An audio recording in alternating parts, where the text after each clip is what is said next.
Joo, eli ihmisen immuunijärjestelmä on siitä metkaotus, että sitä on tosi haasteellista saada väliaikaisesti doupattua normaalitilaa paremmaksi. Niin kuin ihmisen immunipuolustusta sitä vastoin voi heikentää tietyt jutut, niin kuin esimerkiksi aliravitsemus, huono ravinnon saanti, tietyt lääkitykset voi heikentää immuunijärjestelmän toimintaa ja tietyt perussairaudet voi heikentää immuunijärjestelmän toimintaa.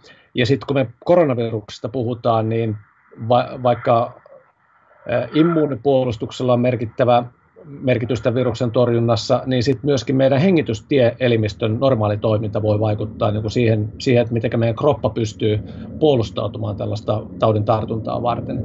Ja siellä on kyllä yksi sellainen tosi hyvä ihan niin kuin käytännön konsti, jota voi lääkärinä suositella lämpimästi, ja se on tupakoinnin lopettaminen. Että nyt jos kaipaa sellaista triggeriä, minkä takia kannattaa lopettaa tupakointi, niin lopettakaa se välittömästi. Silloin vielä pystyy niin kuin parantamaan tätä hengitystieelimistön normaalia puolustustoimintaa ihan kaikkia viruksia ja bakteereita vastaan.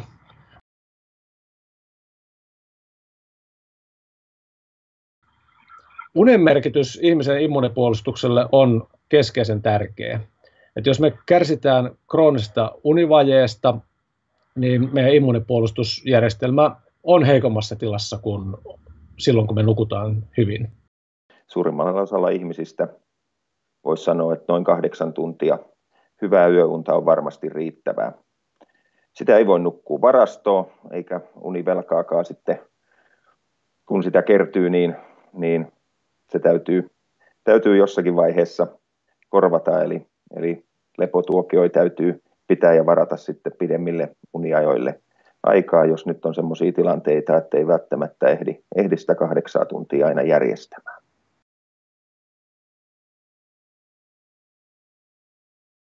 On tärkeää huolehtia unihygieniasta. Se tarkoittaa yksinkertaisesti sitä, että jo ennen kuin käydään sänkyyn, niin mietitään tarkasti, että miten esimerkiksi päätelaitteista luovutaan, vähennetään valaistusta siellä kotona, rauhoitutaan muutenkin niistä päivän aktiviteeteista.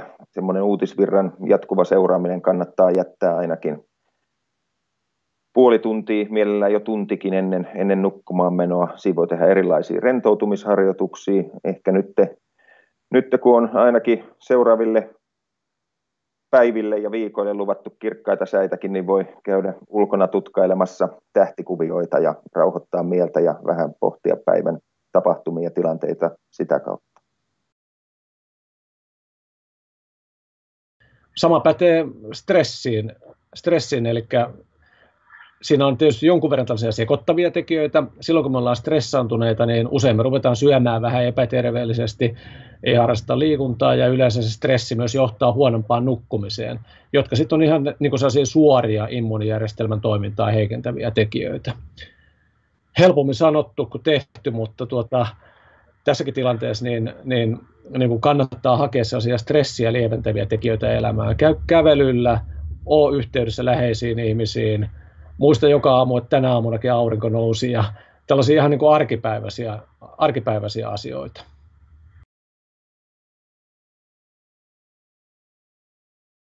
Kaikkea sellaista liikuntaa, mihinkään ei liity massatapahtumia, niin kannattaa ehdottomasti harrastaa nyt.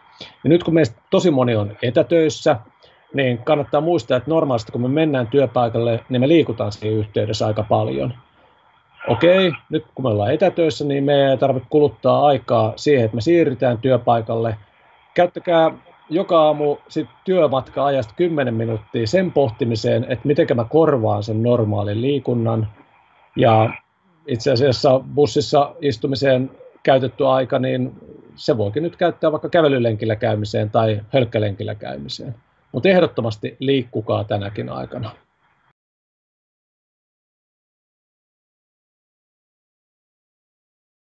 Koronavirusepidemiankin aikana niin terveellisen ruokavalion perusteet ei ole muuttunut yhtään mihinkään.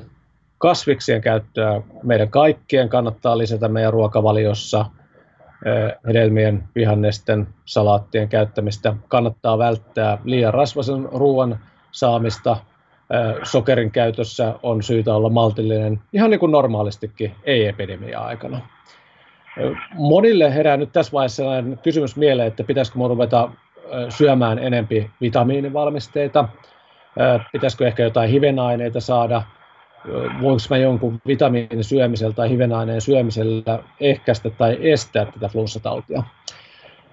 Sellainen vähän arkipäiväisen tylsä vastaus on, että tällaisilla lisäravinteilla käytännössä et voi vaikuttaa siihen sairastumisriskiin, etkä oikein siihen sairauden vaikeusasteeseenkaan.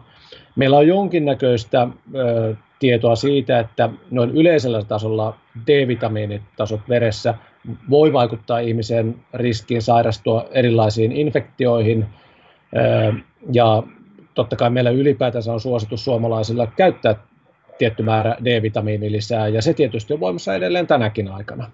Ja me tuossa aikaisemmin, kun puhuttiin liikunnan merkityksestä, niin on hyvä muistaa, että se liikunta tähän vuoden aikaan on sellainen tekijä, joka lisää meidän D-vitamiinituotantoa. Että kun me ollaan tuolla ulkona auringonvalossa, niin meidän D-vitamiinitasot paranee, ja se on varmasti turvallinen ja suositeltava tapa vähentää sairastumisriskiäkin.